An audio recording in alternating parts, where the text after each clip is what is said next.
મિત્રો સ્વાગત છે તમારું અમારી ચેનલમાં। એક બાજુ ભૂર પવનોની શરૂઆત થઈ ચૂકી છે, ત્યારે બીજી તરફ જોઈએ તો અરબ સાગરમાં એક મોટી સિસ્ટમ આકાર લઈ રહી છે અને આ સિસ્ટમની મદદથી સૌરાષ્ટ્ર ગુજરાતના વાતાવરણમાં પલટો આવશે। કયા વિસ્તારમાં પડશે ભારે વરસાદ એ જાણવા પહેલાં અમારી ચેનલ પર નવા હોય તો ચેનલ સબસ્ક્રાઈબ કરી વિડીયો લાઇક તથા શેર કરી દેજો। મિત્રો તારીખ 11 ઓક્ટોબર અને બપોરના તાજા હવામાન સમાચાર જોઈએ તો અરબ સાગરમાં સિસ્ટમને કારણે ભેજવાળા પવનોના હિસાબે સૌરાષ્ટ્રના ઘણા વિસ્તારોમાં ગાજવીજ સાથે વરસાદ થવાની શક્યતા છે, જેમાં પોરબંદર, જૂનાગઢ, અમરેલી તેમજ ભાણવડ, ગોંડલ, જસદણ, વેરાવળ તેમજ ઉના, કોડીનાર, મહુવા, પાલીતાણા તેમજ ભાવનગરની દરિયાઈ પટ્ટીના વિસ્તારોમાં છે એ વરસાદની શક્યતા રહેલી છે। આ ઉપરાંત દક્ષિણ ગુજરાતના પણ અમુક સેન્ટરોમાં ગાજવીજ સાથે વરસાદ જોવા મળી શકે છે। મિત્રો 11 તારીખના રોજ, ત્યારબાદ આપણે વાત કરીશું 12 તારીખની, તો 12 તારીખના રોજ પણ વરસાદી એક્ટિવિટી જોવા મળશે, જેમાં માવઠા સ્વરૂપે છે સૌરાષ્ટ્રના અલગ અલગ વિસ્તારમાં વરસાદ જોવા મળશે, જેમાં સવારના સમયે જૂનાગઢ, પોરબંદર તેમજ અમરેલી,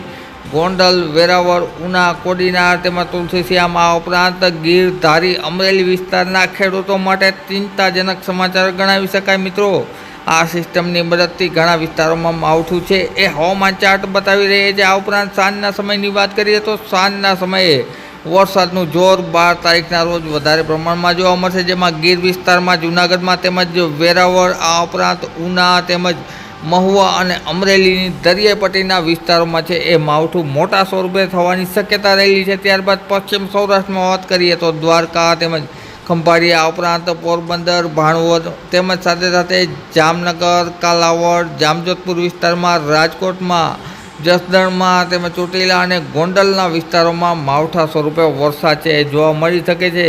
ત્યારબાદ વાત કરીશું આપણે 13 તારીખની, તો 13 તારીખે રવિવારના સમયે છે એ પશ્ચિમ સૌરાષ્ટ્ર અને પશ્ચિમ કચ્છમાં વરસાદનું જોર જોવા મળી શકે છે, જેમાં દ્વારકા તેમજ ખંભાળિયા, આ ઉપરાંત પોરબંદર, રાણાવાવ, કુતિયાણા તેમજ જામનગર, જામજોધપુર, ભાણવડ વિસ્તારોમાં છે એ ગાજવીજ સાથે વધારે પ્રમાણમાં વરસાદ થઈ શકે છે। અને આ ઉપરાંત સિસ્ટમની વાત કરીએ તો સિસ્ટમ છે એ મધ્ય અરબ સાગર આસપાસ સક્રિય રહેશે અને આ ઉપરાંત સિસ્ટમ છે એ ધીરે ધીરે પશ્ચિમ દિશા તરફ સરકશે, જેના હિસાબે વરસાદનું જોર છે એ ઓછું થશે। હજુ પણ આ વરસાદી સિસ્ટમમાં ઘણા ખરા ફેરફારો થવાને અવકાશ છે। મિત્રો જે બાબતે અમે આવનારા દિવસોમાં તમારી સમક્ષ વિડીયો દ્વારા માહિતી રજૂ કરતા રહીશું। હાલ મુજબ જોઈએ તો માવઠાનું સંકટ છે એ ગુજરાત ઉપર તોડાઈ રહ્યું છે અને આવનારા દિવસોમાં કેવું રહેશે વાતાવરણ તેની વાત કરતા રહીશું। મિત્રો વિડીયો જોવા બદલ ખૂબ ખૂબ આભાર।